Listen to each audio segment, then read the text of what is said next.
So this weekend I had two choices of how to spend my time. On the Cape having fun, or at home reading the 448 pages of the Mueller report.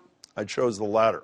You know, most of us take an occasional glance at the Washington Post fact-checker's running tally of lies told by the president. In case you haven't checked lately, the total is up to 9,451 as of April 1st. In his first year in office, he averaged almost 6 lies a day. Now, it's up to 22. But numbers don't really convey the seriousness of the serial lying by the president, but the Mueller report does. So let me just share a few of the ones the special counsel highlighted. Remember when Trump was asked about possible ties to Russia during the 2016 campaign, and he said this? I promise you I don't have any deals with Russia. Well, the Mueller report reveals that Trump had been working on a project in Moscow up until 5 months before the election. When then-fixer Michael Cohen questioned Trump's truth-bending, the president responded, quote, "The Trump Tower Moscow is not a deal yet," and said, "Why mention it if it's not a deal?" Maybe because it's true? And after the WikiLeaks email dump, the report says Trump publicly expressed skepticism that Russia had hacked the emails. Remember the mystery 400-pound hacker? While at the same time, he and other campaign aides repeatedly sought information about future WikiLeaks releases. And it doesn't end there. Remember when Donald Trump Jr. made a public statement saying the Trump Tower meeting with Russian officials was about adoption policy? That was at his father's behest. According to the Mueller report, the president even instructed aides that a line be deleted, acknowledging one of the meeting's purposes included gathering dirt on Hillary Clinton. Now to the firings.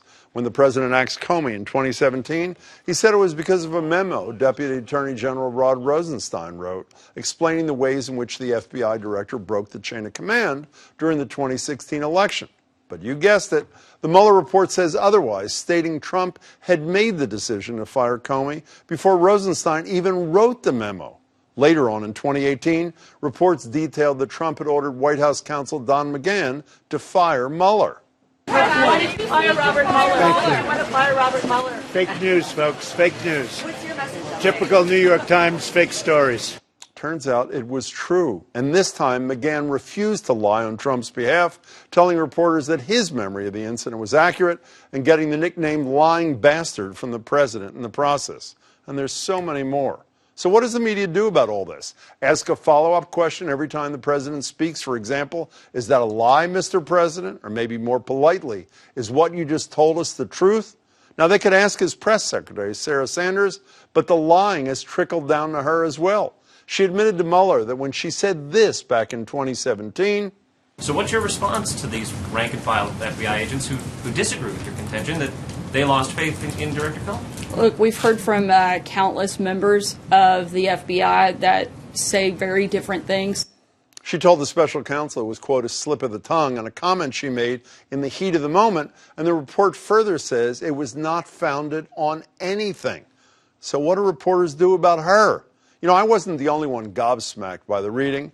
Newly minted Republican senator from Utah, Mitt Romney, tweeted this: I am sickened at the extent and pervasiveness of dishonesty and misdirection by individuals in the highest office of the land, including the president.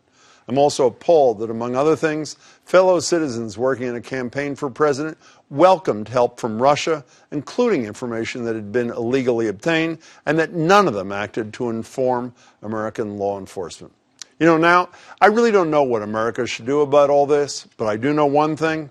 I'm glad I didn't go to the Cape on Saturday.